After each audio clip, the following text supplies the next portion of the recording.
So hello guys, welcome back to my channel. So what we have here, finally on my channel, the first ever official Peugeot review. What I have here is the 2022 Peugeot 5008. So I'm glad we're starting this with the 5008 because I've driven the pre-facelift already, actually back here in Peugeot Alabang way back around July 2019 I presume, because it was a long time ago. So this is now the facelift variant, and as you can see, it looks so aggressive.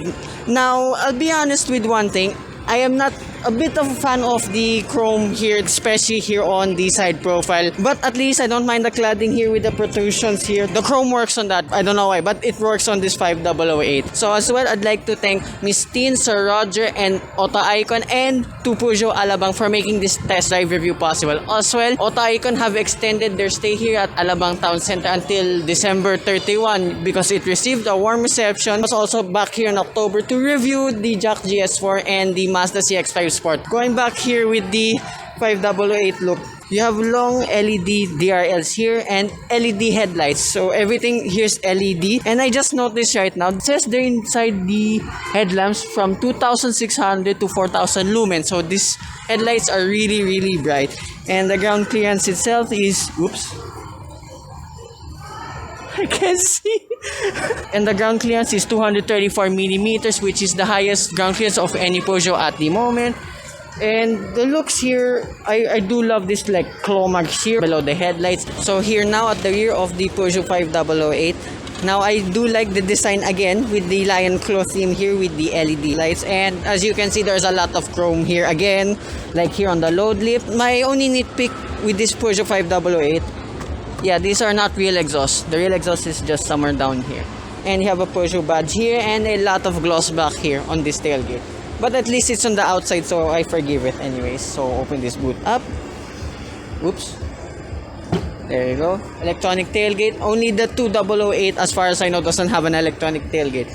So being the 7-seater 5008, this is also one of the most spacious in its class. So with the third row up, you have 167 liters of space. And in this configuration now, with the third row down, you have a total of 952 liters of space. A lot of quirky stuff here with this Peugeot 5008 because you can actually remove the third row if needed. So you can make it like a picnic table. I'll just show a clip of it.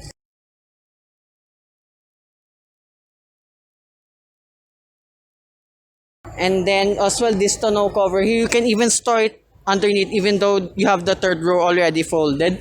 And I found out if you leave the tonneau cover up, even with all of the seats up, you can literally lie down on it or make it act as a picnic table. Finally, with all of the seats down, you have a massive 2150 liters of space, probably as well one of the biggest in its class. So that's about it with the exterior and boot of the of the Peugeot 5008. I can't breathe. I'll show you the interior.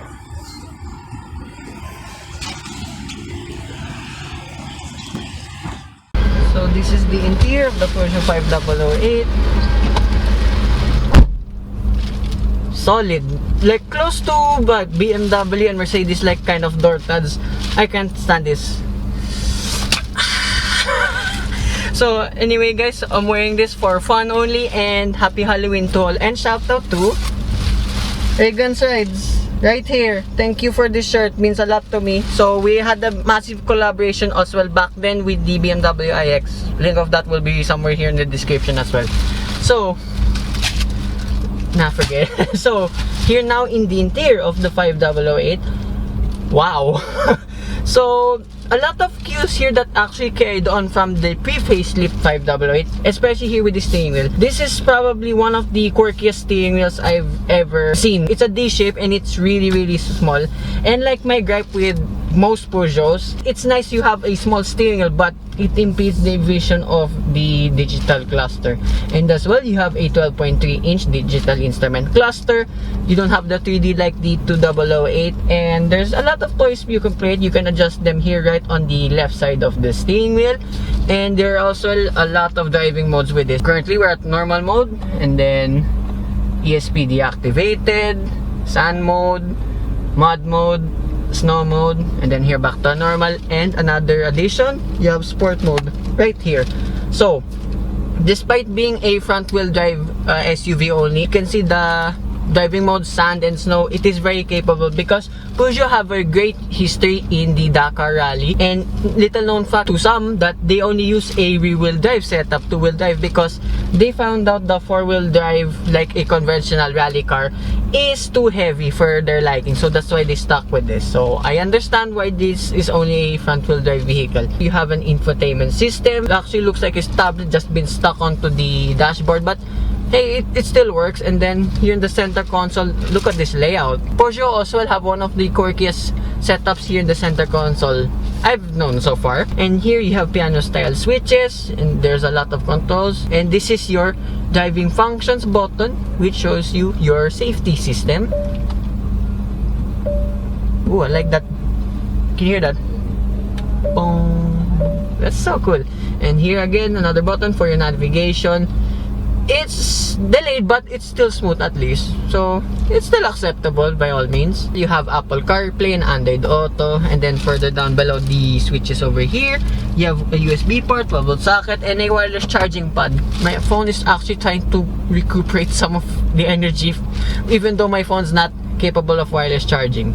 There, it's literally flashing for some reason. So here now in the door card, I love this cloth material.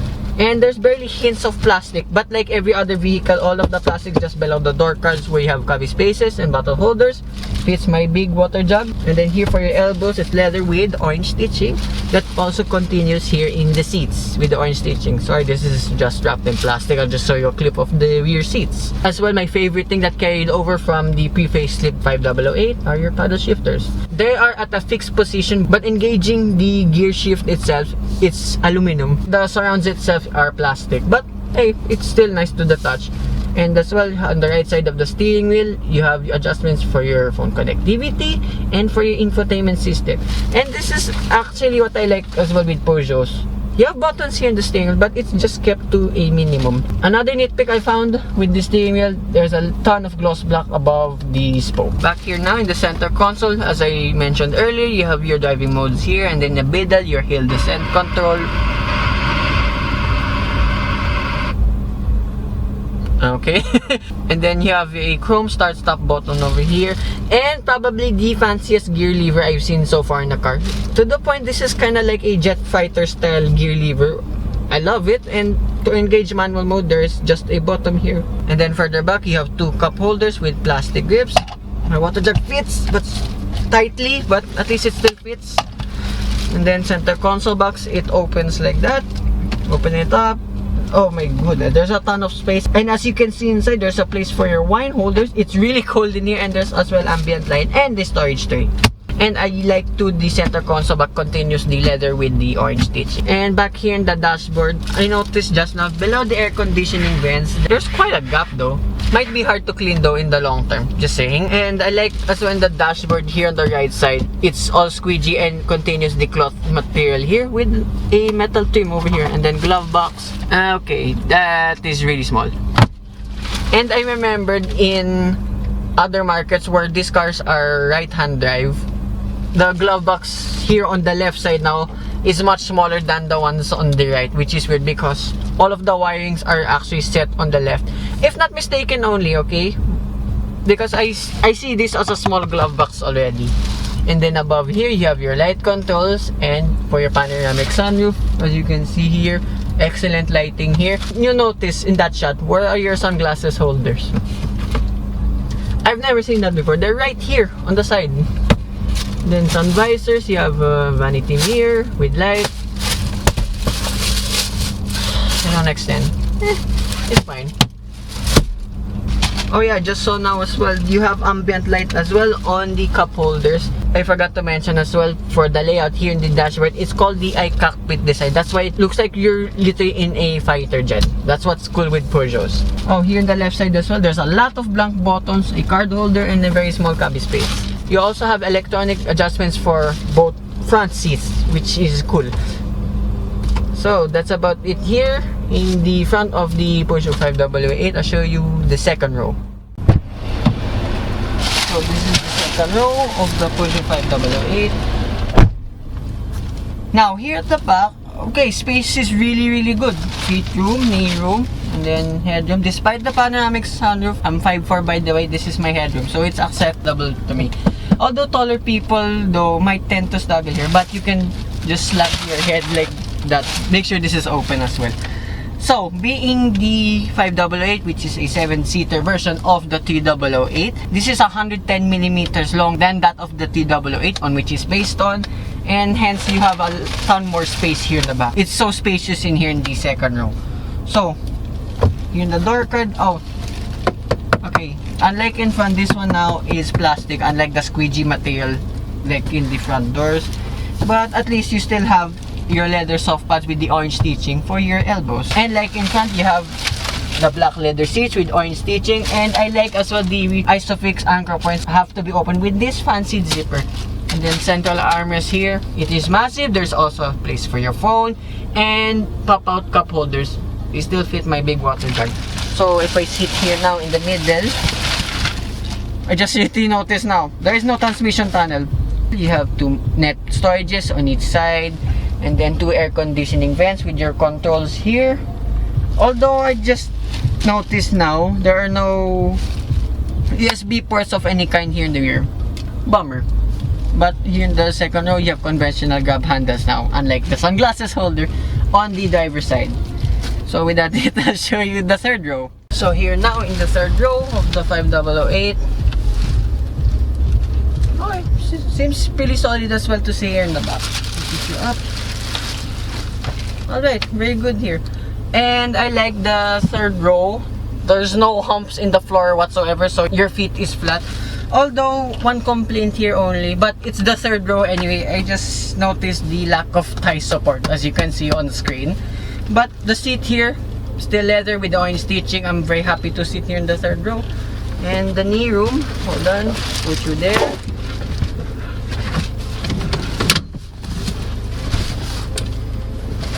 Oh, alright.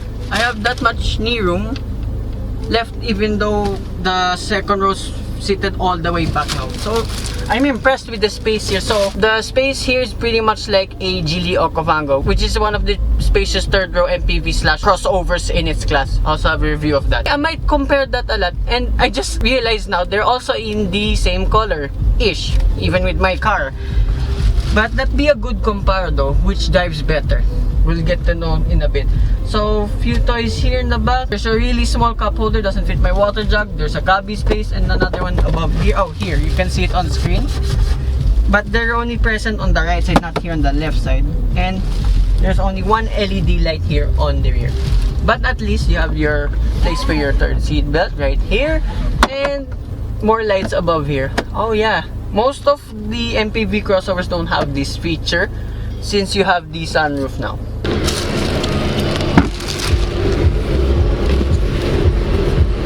Powering this Peugeot 508, it's like the pre-facelift model and the 388. It's a 1.6-liter turbocharged 4-cylinder engine that produces 167 horsepower and 245 Newton meters of torque, and it is mated to a 6-speed automatic transmission.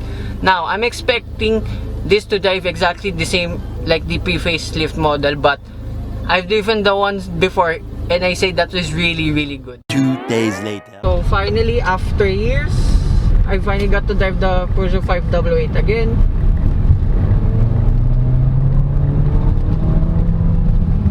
Okay, first impressions immediately. It drives exactly the same like the pre-facelift model. And there's actually nothing wrong with it, to be honest. This is probably the best bang for the buck MPV crossover in its class. And not say the least, the only European brand in its class. And also what I like with this Peugeot 588 now, of course from Peugeot Alabang, I'd like to thank them again. You also get 1 year free PMS. They're the only European brands I know that give free PMS at least. It's only 1 year, but hey, at least there still is. And there's portion of my video 2 days ago from my walk around review because of the price. Yeah, there's been a price increase right now. It costs 2,385,000 pesos now. But still, that's still significantly cheaper than the pre-facelift model. All of the Peugeots now come from Malaysia. They're not made in France anymore to keep all the costs down. But if you saw my interior segment earlier, nothing has been taken away with all of the quality whatsoever. It still feels like very much Peugeot in here.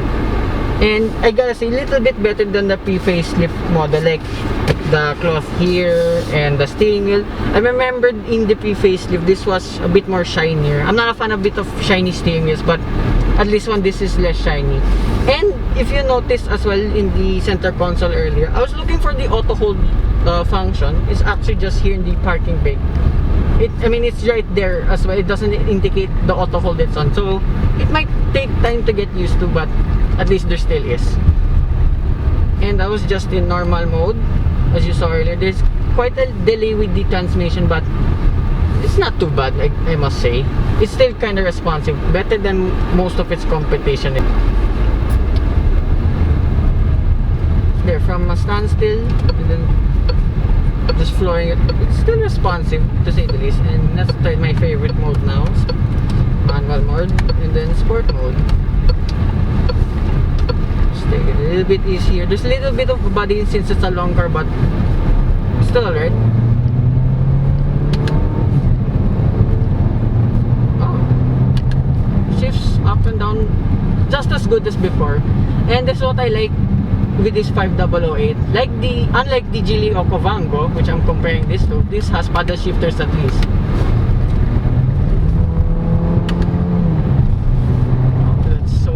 I do miss the drive of this 5008.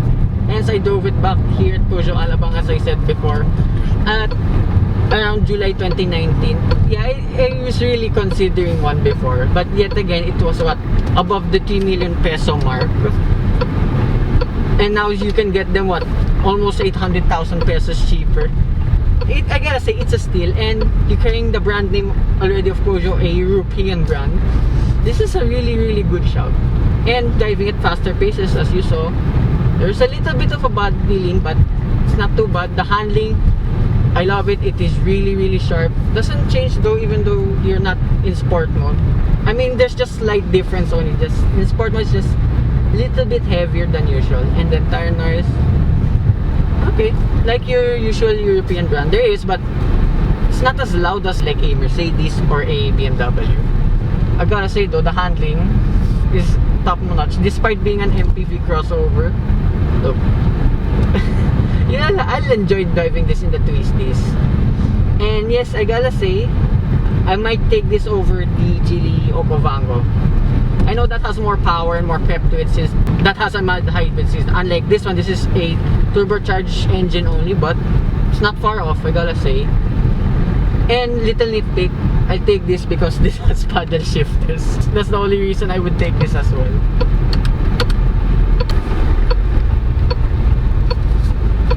Manual again.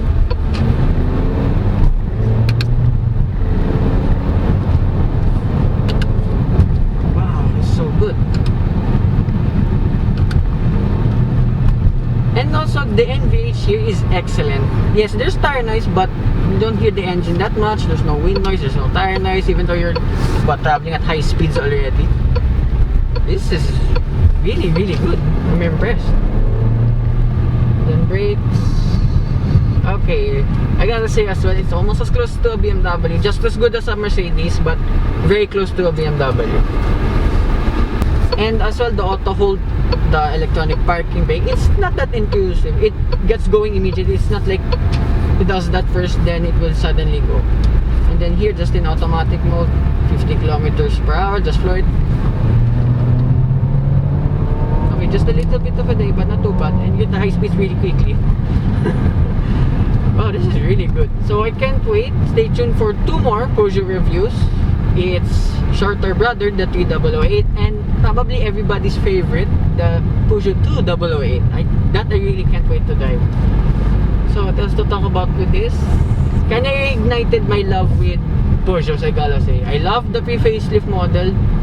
This is literally the same, but this one looks better. Comes at a fraction of the price as well as the pre-facelift.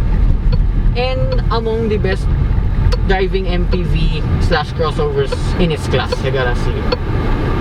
And yet again, the only European one in its class as well.